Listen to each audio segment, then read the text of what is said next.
बड़वानी जिले के ठीकरी तहसील के ग्राम कपालिया खेड़ी में एक किसान के साथ धोखाधड़ी होने का मामला सामने आया है, जिसकी शिकायत किसान राजेंद्र चैन सिंह सोलंकी निवासी कपालिया खेड़ी ने जिला बड़वानी कलेक्टर एसडीएम व संबंधित विभाग को की है।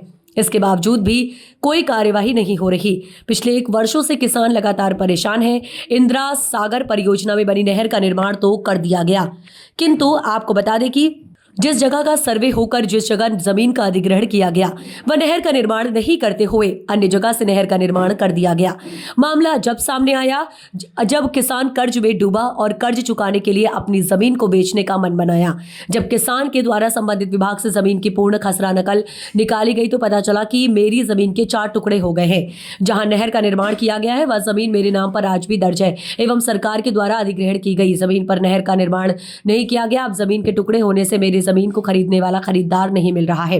अब मैं अपनी संपत्ति होने के बावजूद मैं उसको बेच नहीं पा रहा हूं और मुझ पे कर्ज इतना हो गया है कि बिना जमीन बेचे मैं कर्ज मुक्त नहीं हो सकता। इस अवस्था में मैं सिर्फ आत्महत्या कर सकता हूं, क्योंकि पिछले 1 वर्ष से कभी कलेक्टर तो कभी एसडीएम तो कभी विभाग के चक्कर लगा लगा कर मैं थक चुका हूं, लेकिन इन सब अधिकारियों के कान में जू तक नहीं रेंग रही। जिस प्रकार मेरे साथ धोखा हुआ है उसकी गुहार मैं अब कहां लगाऊं। हम आपको बता दें कि किसान इस देश का अन्नदाता है और किसान इस प्रकार दर दर ठोकरे खाने को मजबूर है, लेकिन संबंधित विभाग अपनी रोटियां सेकने में लगा है।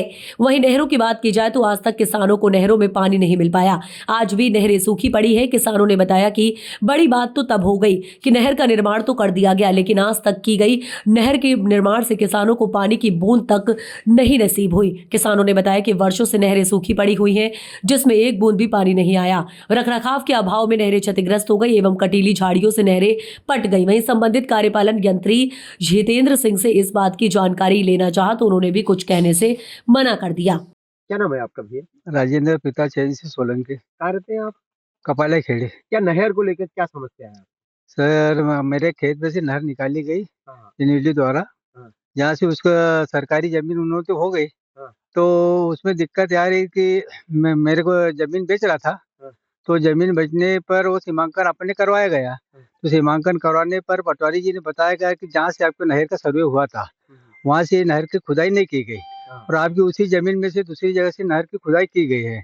तो सर मैं इस चीज़ से मतलब बढ़िया था कि मतलब नहर अपने यहाँ से निकाली गई, तो उसमें मतलब ये चीज़ आई कि मैं ज़मीन बेच रहा था और ज़मीन सीमांकन कराने के बाद में मालूम पड़ा तो वो ज़मीन आपने 5 हिस्सों में बँट गई भैया।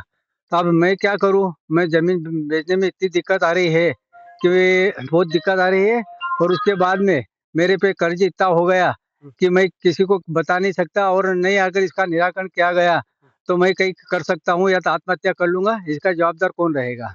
और प्रशासन क्या मैंने अधिकारी मतलब जन सुनवाई में 2-2 बार दिए, एसडीएम साहब को दिए, तहसीलदार साहब को दिए, भूर्जन अधिकारी को भी दिए और सेम हेल्पलाइन भी लगाई। 5 महीने से मतलब अभी तक उसका कोई निराकरण नहीं किया गया।